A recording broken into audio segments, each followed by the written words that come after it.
Hello everybody, it's Kirsty. You know me, the criminal astrologer. I try to solve crimes, do mapping, all those sorts of things. Today we're going to have a look at the case of Ebby Steppach. Ebby went missing and was murdered in Little Rock, Arkansas. She went missing on the 25th of October 2015, and then wasn't found until the 22nd of May 2018, 3 years later. Ebby went out to a party. She rang her stepdad at approximately 8 p.m. and said that she had been raped and videotaped by men, and she wanted to meet with him. He couldn't find her, and she actually texted her brother the next day around 5:30 on the 25th of October. She told her brother that she was outside his house, and when he looked outside there, she wasn't there. She then said to him that she was really fucked up, and didn't know where she was. That was the last time that anybody spoke to Ebby. The police in Little Rock, Arkansas, thought that she was a runaway and didn't take it seriously. As you can see here's my data, 5:30, we've got times. Here is a picture. Her vehicle was found here in this park, just car park. There's a drainage tunnel right near where her vehicle was, and she was on the other side of the drain, which was only 60 feet away. They sent dogs out and everything, apparently, to look for her. Her family went out and could smell something really bad, and they begged for the police to look further, but they didn't. 3 years later, they decided that they would have a look. They dug up the other side of this tunnel, and Ebby was deceased in there. So the family were absolutely devastated. She'd been there the entire time, and the Little Rock Police Department did not take it seriously. So what we're going to do is have a look at a couple of things. Who killed her? Now, we don't have names or anything. We're going to look at the charts and get some descriptions. We're going to look at the day she was found. So we're going to look at two charts. The last time she was spoken to at 5:30 with her brother on the 25th of October, and when she was found at 10 a.m. in the same place on May the 22nd, 2018. We're going to look at who was at the party where she was, who possibly raped her, how many people saw this or were involved in this. Was she moved? Was she put there straight away, or was she moved? How did she die? And we can automatically rule out any family they have been ruled out. We're going to have a look at the maps and the charts and see what we can come up with. On the left here we have the last text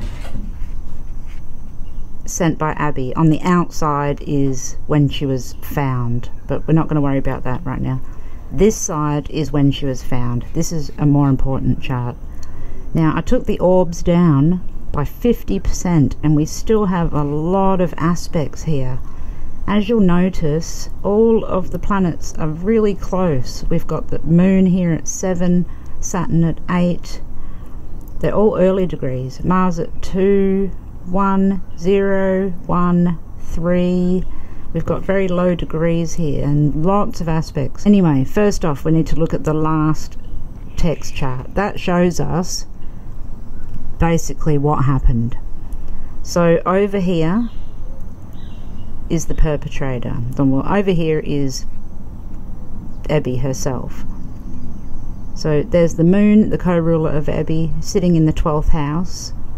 So at 5:30, I think she was actually put in an area. So I don't think she was in a car of her own volition. I think she was possibly in the boot or had been put in the back. She's ruled by Aries, which is Mars. That is over here in the 6th house of health at 19 degrees. It's making an inconjunct to the ascendant, which is not a good... She's not in good health at 5:30. Okay, perpetrator. We have Libra on the 7th. Libra is ruled by Venus. Venus is a woman.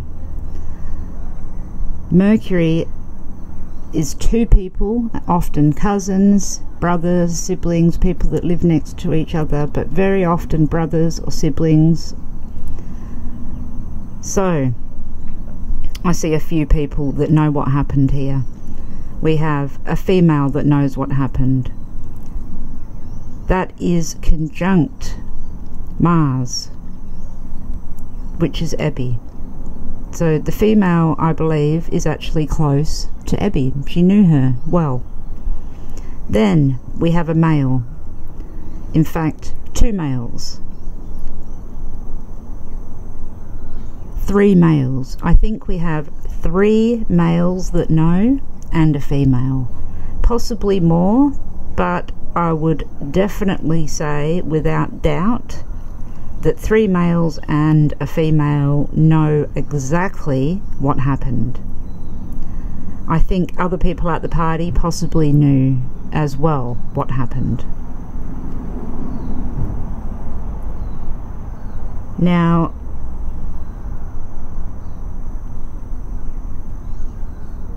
this area here, all of these planets,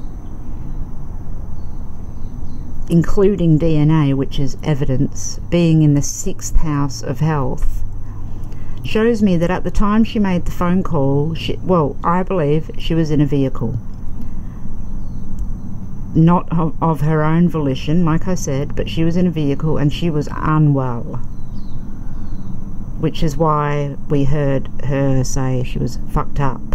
Another thing is she was 0.3 miles away, 30 meters away, roughly. That's where Saturn in the 8th is. Saturn is the deceased body. The 8th house is the 8th house of death. It is at 3 degrees. That's the distance. So this chart shows us a lot. If I'd have seen it at the time, I would have absolutely insisted as well that they look in that position. It's really despicable that the police didn't look for 3 years. I get the distinct feeling, because we have Gemini on the 3rd house cusp. Gemini is the ruler of Mercury, the two people. So there's talk. Now, what I believe is, because there's an aspect between this area here, I believe after Ebby was attacked, she decided to confront some people. I believe that she told a girlfriend, or a female acquaintance at least. That female acquaintance then said something to a male or males here. And then what happened after ensued because of that. So the 3rd house of communication is really showing me, because of Mercury here being in the house of the perpetrator, the ruler of it in the 3rd house, there was a verbal fight. And I truly believe that a female was involved in this, and it wasn't Ebby. It was another female close to Ebby. In fact, if Ebby had a group of 4 female friends, it could be one of those. So now that we know that she was found 3 years later, but in the same spot, we're looking at this chart still. The moon being in the 12th house, which is the hidden 12th house, is also drain pipes. The 12th house represents drainage systems or areas underground, the areas that you can't see, that are dirty, dark, those sorts of places. So this shows us that she was put in there. Now I believe that she was poisoned or drugged or given too much of something, because Neptune is in there as well. I don't think she took, I think she probably had a drink, had some fun, etc. until things got bad, and then something else happened afterwards. I do believe that she was given something and drugged. Now, there's also an indication that it's a possibility that she was strangled. We look at the 8th house for that, and the 8th house is Scorpio. The ruler of Scorpio is Mars. Mars is very close to Venus. Mars is the head and Venus is the neck. So there's injury between the head and the neck. When Ebby was found, we've got a couple of similarities here. So when she went missing, the sun was at 2 degrees of Scorpio. When she was found, the sun was at 1 degree of Gemini. So very close and aspecting each other. When she was found, Mars, which was the ruler of her when she was last heard from, is in the 7th house of the perpetrator's area. So it shows that she is where the perpetrator put her. I don't believe she was moved. I think she was put there immediately. We have a relationship to Venus, again from Mars, from 2 degrees there in a quincunx to 3 degrees of Venus in the 12th house, which shows me that the female, I believe, was present at the time that she was put into the drainage system. And I daren't say it, but I'm going to. It's possible she was actually around at the time when Ebby was found. Now, distance-wise in this chart, we have the ruler of Ebby initially, Mars, at 2 degrees 23, which is close to 3, but not close enough. We're not going to use that, obviously. What we do have is Venus, which is the ruler of the perpetrator, or the female, gives us that 30 meters, which then shows me that I actually think it was a female's decision to put her there. Let's have a little quick look at the map and see directions. So before we look at the map, I'm just going to point out what I'm looking at. The direction wise, the last text, it showed that the DNA evidence was there, but the actual direction was Gemini, which is the 3rd house. So it's important, but it's in the middle of the 3rd house, so not a point that I would have chosen. Although in the found chart at Gemini here, where the 12th house begins, so that drainage system, the female, that whole area, if we have a look here, that is the direction, 27 degrees of Gemini, 0.3 miles outwards. So this is how close, it's so close. There's a drain through, well, it's actually here. To the map there, it comes out there.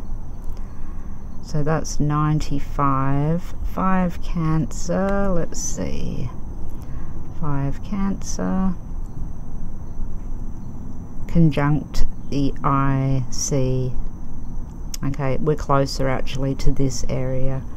5 Cancer, right next to Venus. Yep. See, sometimes you have to adjust the map I thought it was there, but I can see the drain there. So I know just from going from there to there, we've got 0.3, well, that's kilometers, and a bearing of 95 degrees. So that is 5 degrees of Cancer. This line here was 27 degrees of Gemini. So this one's going down slightly more. So that actually suits with the charts better. So if we'd have looked Venus and the end of the matter, that's where that direction is. And then over here, right next door to Venus, opposite Saturn, the body, the deceased body. So it all matches up. There's definitely indicators and pointers to the fact that she was hurt fairly quickly after that phone call. And as I said, there's a female and possibly 3 males that know. If somebody knows what happened, please come forward. There's no point keeping it a secret. You're not helping anybody, and karmically it's the worst thing you could do. Believe me, I've been doing this for a long time, and I see things, and I see what happens to people that don't say anything. So if you know what happened but you weren't involved in it, for goodness sake, please say something. Okay, thanks everyone. The next one will be the Powells. I just wanted to put this one in the meantime. Okay, take care. Bye-bye.